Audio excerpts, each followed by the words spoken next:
नमस्कार दोस्तों, SBI security के साप्ताहिक पॉडकास्ट में आपका हार्दिक स्वागत है। आज हम बात करेंगे इस सप्ताह में क्या हुआ और अगले सप्ताह के लिए कौन कौन से ऐसे इवेंट हैं जिसके ऊपर बाजार का फोकस रहने वाला है। तो दोस्तों, लगभग 4 दिन के कंसल्टेशन के बाद में हमने देखा कि निफ्टी अपने ऑल टाइम हाई के पास क्लोज हुआ। अगर मैं इस सप्ताह की बात करूँ तो जहाँ पे निफ्टी 0.8% ऊपर चढ़ के 21,894 के आसपास बंद हुआ है, वहीं पे सेंसेक्स में करीब 0.8% का उछाल देखा हमने और ये 72,568 के लेवल पर जाकर के क्लोज हुआ है। ब्रॉडर मार्केट की बात करूं, थोड़ा सा वहां पे हमने एक मिक्स क्लोजिंग देखी है, जहां पे मिड कैप में 0.4% की रैली देखी है, वहीं पे स्मॉल कैप में करीब 1.6% का रैली हमने इस सप्ताह में देखा है।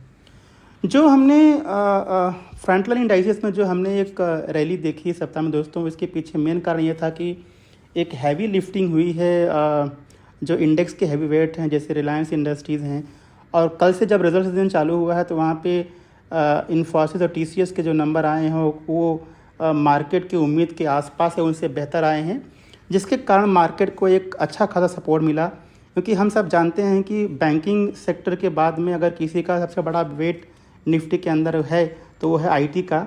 तो आईटी सेक्टर ने कुछ हद तक यहाँ पे अच्छी खासी भूमिका निभाई है मार्केट को ऑल टाइम हाई के पास में क्लोजिंग के लिए। हालांकि ब्रॉडर मार्केट में थोड़ा सा मूड और माहौल जो है बिगड़ गया, क्योंकि पॉली कैप का जो शेयर है इस सप्ताह में करीब 26% नीचे गिरा। इसके पीछे मेन जो कारण है दोस्तों वो ये थे कि इनकम टैक्स डिपार्टमेंट की तरफ से ऐसी कुछ खबरें आई कि शायद कंपनी ने अपने अर्निंग को जो है वो अंडर रिपोर्ट की हुई है। तो ये बेसिकली कुछ रीज़न थे जिसकी वजह से जो है ब्रॉडर मार्केट में थोड़ा हमने मिक्स क्लोजिंग देखने को मिला है। अगले सप्ताह के लिए बात करें दोस्तों, तो अगले सप्ताह में रिजल्ट सीजन जो है फोकस में रहने वाला है, क्योंकि ये सीजन स्टार्ट हो चुका है रिजल्ट का। तो अगले सप्ताह में HDFC bank, ICICI, general life insurance, Asian paint, IndusInd bank, HUL, UltraTech cement, ये कुछ चुनिंदा कंपनियां हैं जो अगले सप्ताह में रिजल्ट डिक्लेयर करेंगी, और इनके नंबर कैसे आते हैं उसका अच्छा खासा प्रभाव जो है मार्केट में पड़ेगा। और जब तक ओट ऑन अकाउंट बजट नहीं आ जाता तब तक हमें ऐसा लगता है कि railway, defence, infrastructure, power, renewables, auto ancillary, manufacturing, real estate, travel, tourism, ये सारे सेक्टर जो है फोकस में रहेंगे। और हमें उम्मीद है कि यहाँ से मार्केट में जो है इन्वेस्टर्स को बाय ऑन डिप की स्ट्रेटजी अपनानी चाहिए, ताकि वो अपने रिस्क रिवार्ड को थोड़ा सा अपने हक में बना सकें। आइए बात करते हैं इस सप्ताह में सेक्टोरल इंडेक्सेस के क्या परफॉर्मेंसेस रहे हैं दोस्तों।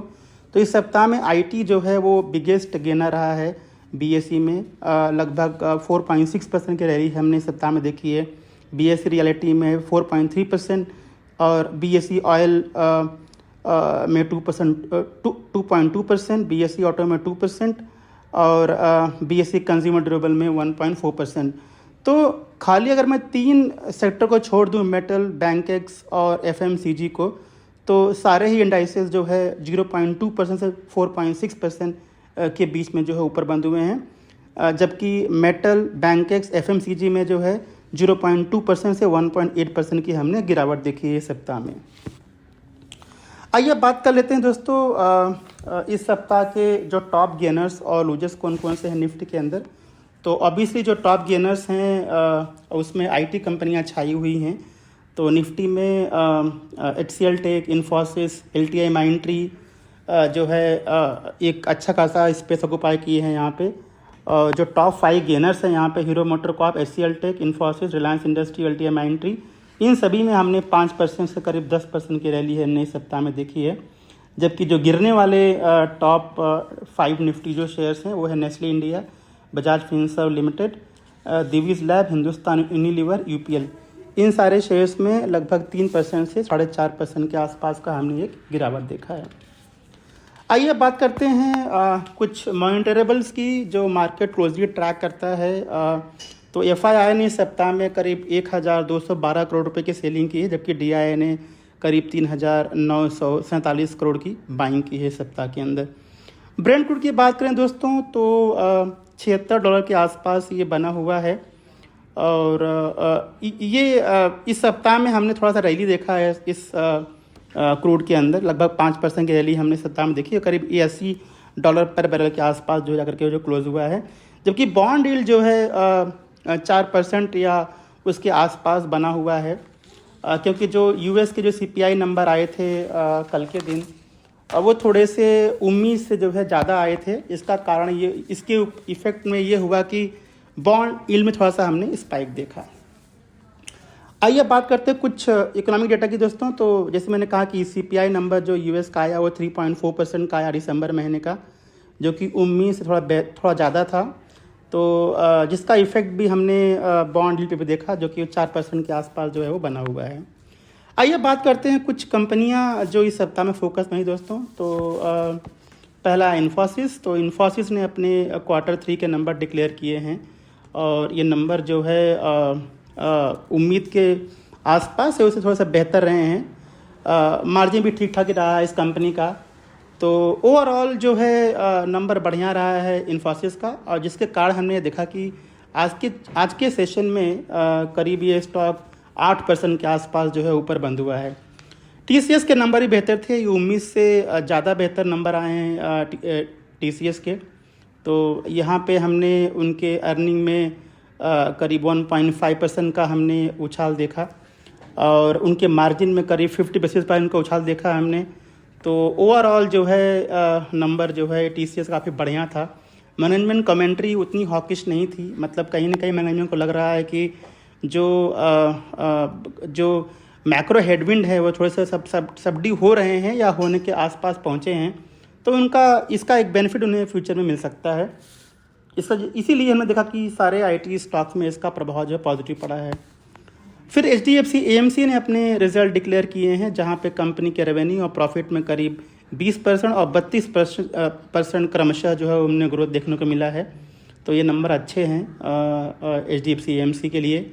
भारत बिजली ने अपने Q3 के नंबर डिक्लेयर किए हैं, जहां पे उनके रेवेन्यू में 9% और प्रॉफिट में करीब 28% का उछाल हमने देखा है इस क्वार्टर में।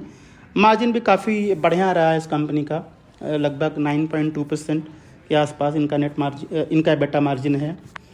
डेल्टा कॉर्प ने नंबर डिक्लेयर किए हैं अपने थर्ड क्वार्टर के। नंबर जो है उतने अच्छे नहीं है, यहाँ पे हमने लगभग 15% के आसपास का डिक्लाइन देखा उनके सेल्स में, जबकि उनके प्रॉफिट में करीब 59% की डिक्लाइन देखी है।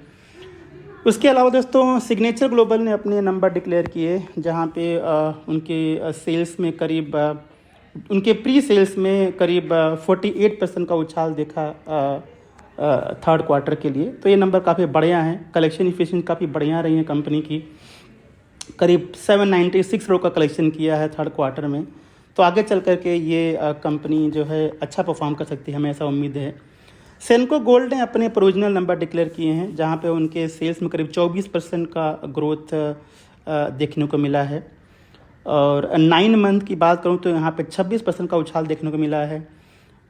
तो ये एक पॉजिटिव नंबर है सेनको गोल्ड के लिए, आगे चल के कंपनी अच्छा परफॉर्म कर सकती है। आइए बात करते हैं कुछ और कंपनियां जो फोकस में रही हैं इस सप्ताह में। तो पहला है क्यूपिड, जहां पे कंपनी को करीब 16 करोड़ का ऑर्डर मिला है सेंट्रल मेडिकल सर्विसेज से, तो ये उनके लिए थोड़ा सा पॉजिटिव है। जीएमडीसी भी इस सप्ताह में फोकस में है, जहाँ कंपनी को इन्वायरमेंटल क्लियरेंस मिला है मिनिस्ट्री ऑफ इन्वायरमेंट से, ताकि वो अपनी कैपेसिटी को जो है वो बढ़ा सकें 3 मिलियन टन से 5 मिलियन मैट्रिक टन लाइनाइट कैपेसिटी। तो ये एक पॉजिटिव है उनके लिए।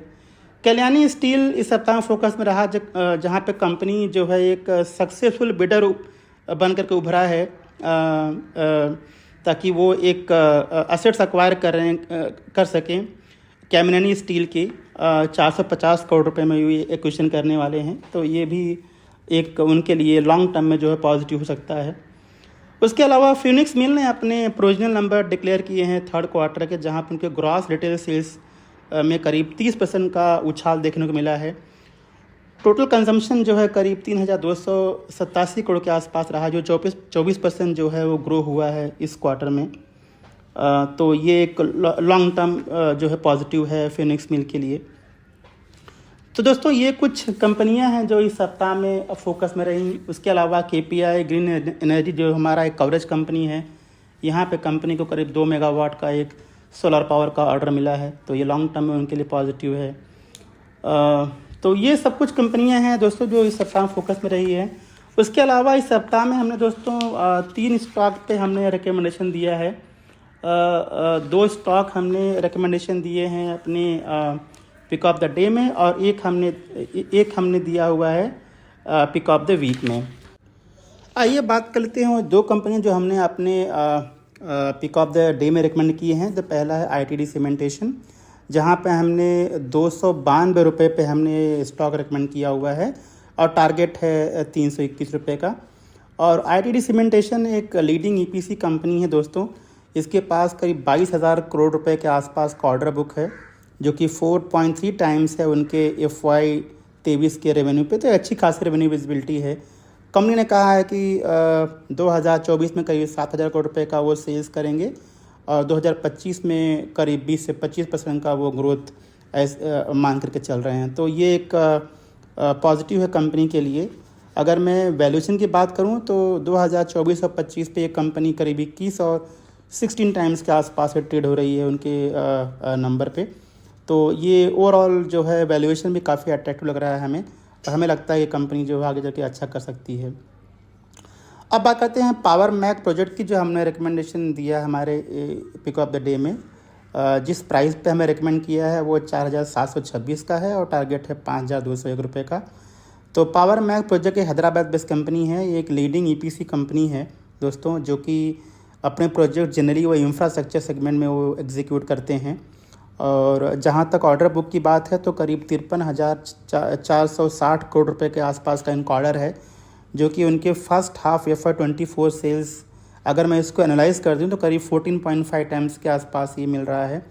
तो रेवेन्यू विजिबिलिटी काफ़ी बढ़िया है। हमें लगता है कि आगे चल कर के जिस तरह का ट्रैक्शन है इंफ्रास्ट्रक्चर स्पेंडिंग में, तो ये ऑर्डर इनफ्लो जो है वो मेंटेन रहने की उम्मीद है।